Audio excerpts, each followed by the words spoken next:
ओम कर्तृस्मृत। प्रिय विद्वत जनों, किसी सज्जन का प्रश्न आया है कि जो वर्ण व्यवस्था है वो जन्मगत है या कर्म से निर्धारित है।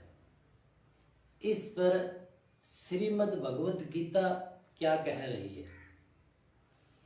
तो इस प्रश्न का उत्तर हमें श्रीमद् भगवत गीता के 4थे अध्याय के 13वें श्लोक से मिल जाएगा।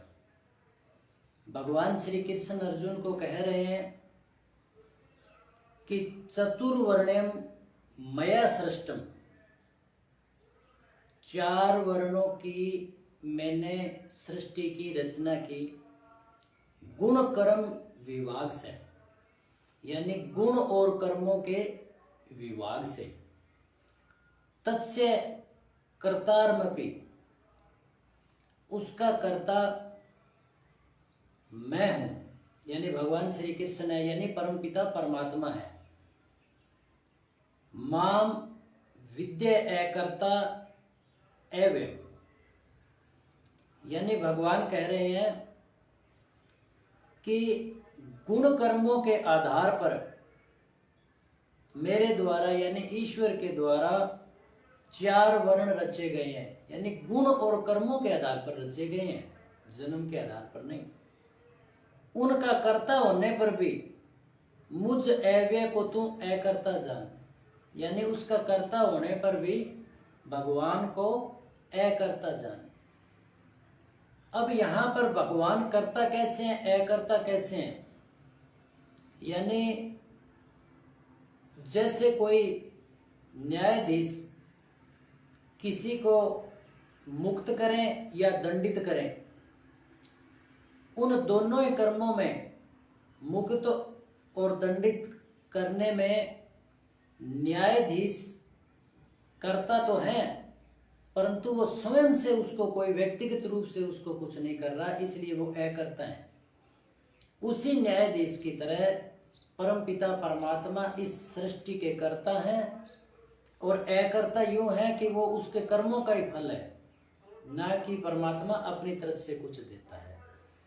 और इस 4थे अध्याय के 13वें श्लोक में भगवान ने पूर्णतः सिद्ध कर दिया कि चतुर्वर्ण्य मया सृष्टम गुण कर्म विभाग से, तस्य कर्तारमपि मां विशुद्ध कर्तारम एवं, यानी भगवान ने गुण कर्म के आधार पर ये विभाग, यानी 4 वर्ण बनाए हैं, न कि जन्म के आधार पर।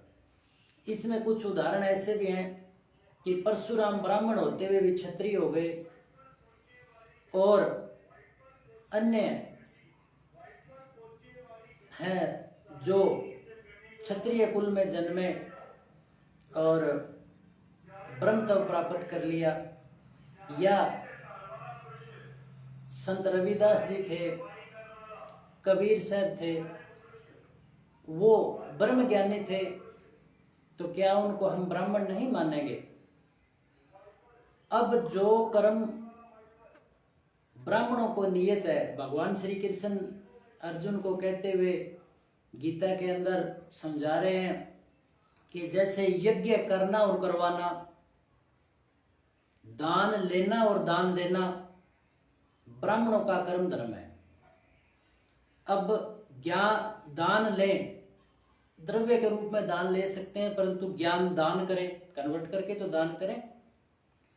यानी जो नियम ब्राह्मणों के हैं, अगर वो ब्राह्मणों के अपनाएगा तो ही ब्राह्मण है। चाहे ब्राह्मण कुल में जन्मा हुआ हो, चाहे क्षत्रिय कुल में जन्मा हुआ हो, जिसके जैसे कर्म होंगे वो वैसा ही हो जाएगा। ब्राह्मण कुल में जन्म करके अगर चंडाल के कर्म करता है तो वो नीच है, और किसी पापी के घर में जन्म करके भी कोई व्यक्ति लोगों की रक्षा करता है तो वो क्षत्रिय है, व्यापार करता है तो वो व्यापारी है, वैसे है। अगर उसने ब्रह्मत्व प्राप्त कर लिया, कठोर साधना प्राप्त कर ली और ब्रह्म ज्ञानी हो गया, ज्ञान दान कर रहा है, तो वो ब्राह्मण है। तो हमें ये मानना चाहिए कि कर्म आधारित संसार है, न कि जन्म आधारित। अगर हम जन्म आधारित मान लेंगे तो इस सृष्टि का बड़ा अनिष्ट हो जाएगा, क्योंकि फिर ब्राह्मण सोचेगा मेरे को ब्राह्मण कर्म करने की क्या जरूरत है, मैं ब्राह्मण के जन्म गया बस ब्राह्मण हूँ। क्षत्रिय सोचेगा मेरे को प्रजा का संचालन करना, युद्ध करना, इसकी शिक्षा की क्या जरूरत है, मैं क्षत्रिय के जन्म हूँ बस क्षत्रिय हूँ। क्या वो क्षत्रिय रहेगा? क्या वो युद्ध जीत पाएगा? क्या वो रक्षा कर पाएगा? और इसी प्रकार से फिर तो चारों वर्ण है जो छिन्न भिन्न हो जाएंगे। तो कर्मों के आधार पर भगवान श्री कृष्ण ने अर्जुन को कहा है यही ठीक है, सही है। और कोई व्यक्ति ब्राह्मण कर्म किए बगैर ही अपने आप को ब्राह्मण माने, जन्म से ही ब्राह्मण मान ले, तो शायद ये उसकी एक मूर्खता होगी, न कि विद्वता। बोलो कृष्ण चंद्र भगवान की जय।